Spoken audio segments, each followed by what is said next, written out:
जय गोर्खे र यो सानो भिडियो मार्फत आउनुको वजह हाम्रो बिक्को गोर्खा मित्रको जुन भिडियो हेरेर जुन दार्जिलिङमा जुन दीपावलीको जुन रमझममा एउटा हामी खुसियाली मनाउँछ नेपाली र त्यो खुसियाली मनाउनको लागि निक्लेको हाम्रो बिक्कु साथीको प्लस बिक्कु गोर्खा मित्रको टोलीले कहीँ पनि दार्जिलिङ सहर रमझमले भरिएको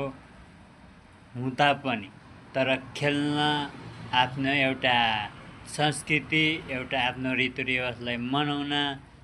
नपाएको दुःखको बातलाई लिएर एउटा भिडियो बनाउँदै गर्दाखेरि त्यहाँ एकजना अर्को जातिको मान्छेले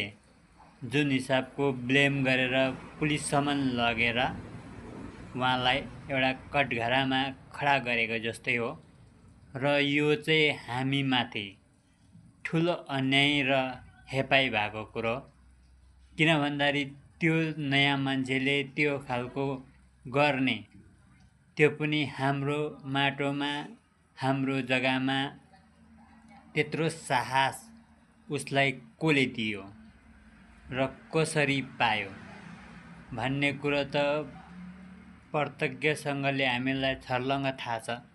र पनि अगर हामीले यो मुद्दालाई लिएर अहिले बात उठाएनौँ र हामीले एकता देखाएनौँ र एकतामा हामी गोर्खाली आएनौँ भने चाहिँ भोलिको दिनमा सायद आफ्नो जग्गामा हामीलाई बोल्नु त होइन खडा रहनु पनि आफ्नै जग्गामा मुस्किल हुन्छ र सबैले यसको घोर विरोध गर्ने तथा